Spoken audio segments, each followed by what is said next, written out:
Hello guys, welcome to science classes.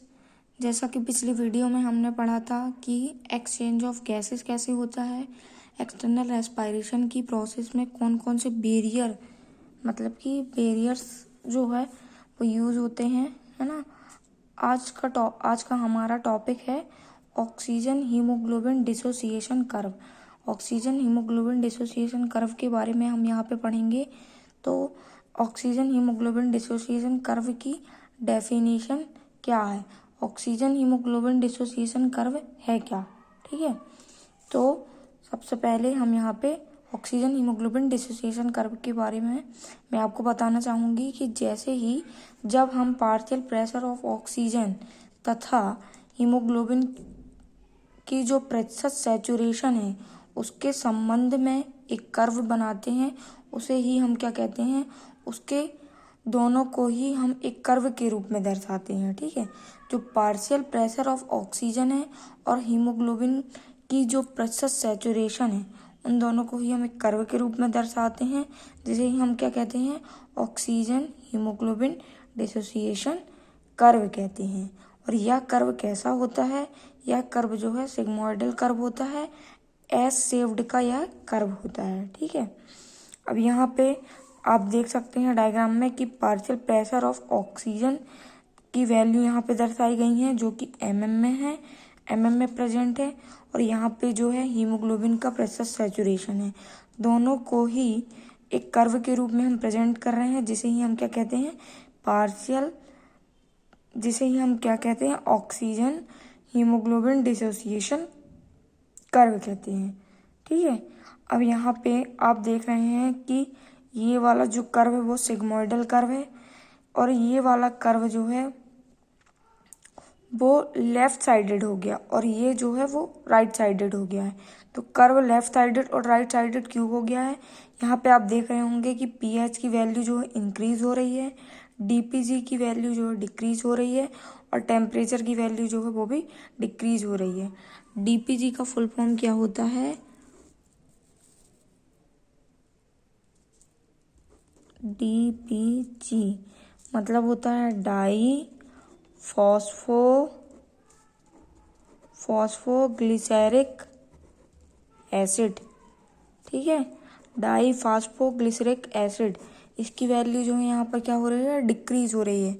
सिर्फ pH की value बस इंक्रीज हो रही है, बाकी डीपीजी और टेम्परेचर की वैल्यू डिक्रीज हो रही है। इस कारण यह जो कर्व है वो लेफ्ट साइडेड शिफ्ट हो गया है, ठीक है।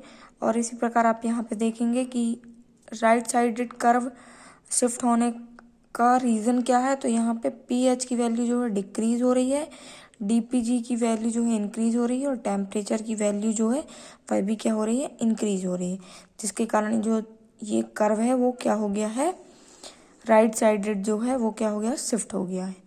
अब हम यहाँ पे जो है देखेंगे कि P50 वैल्यू जो है 27 mm ऑफ Hg होती है, जो कि एडल्ट में होती है। नॉर्मल P50 वैल्यू जो कितनी होती है, 27 mm ऑफ Hg होती है, ठीक है, ओके। अब आगे हम यहाँ पे पढ़ेंगे कि P50 वैल्यू क्या होती है।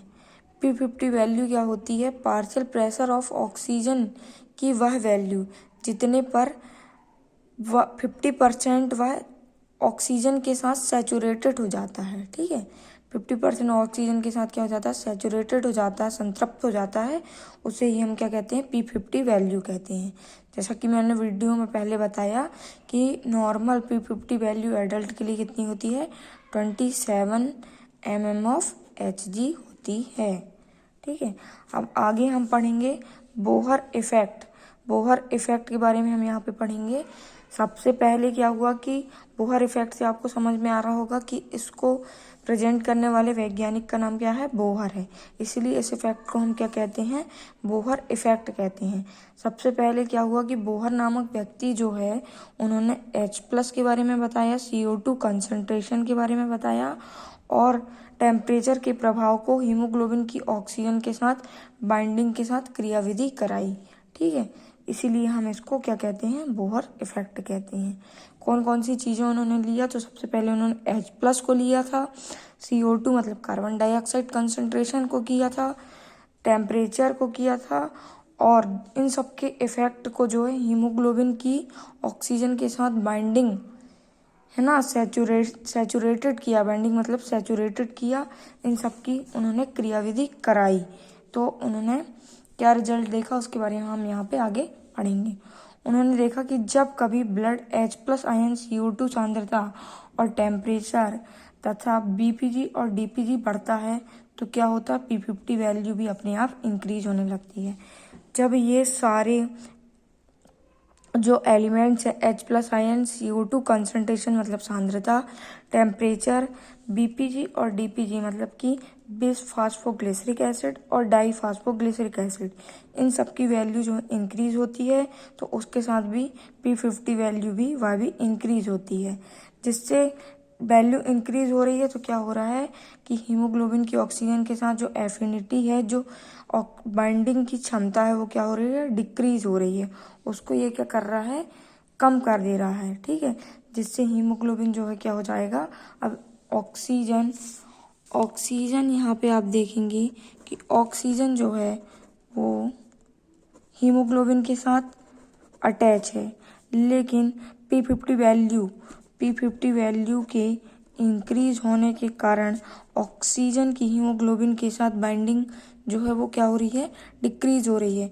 तो यह जो हीमोग्लोबिन है वो क्या हो जाएगा, मुक्त हो जाएगा, निकल जाएगा और कहाँ चला जाएगा, सेल या टिश्यू में चला जाएगा। इसी प्रोसेस को हम क्या कहते हैं, बोहर इफेक्ट कहते हैं। ठीक है, इसी प्रोसेस को हम क्या कहते हैं, बोहर इफेक्ट कहते हैं। ओके गाइस, आज के लिए बस इतना ही।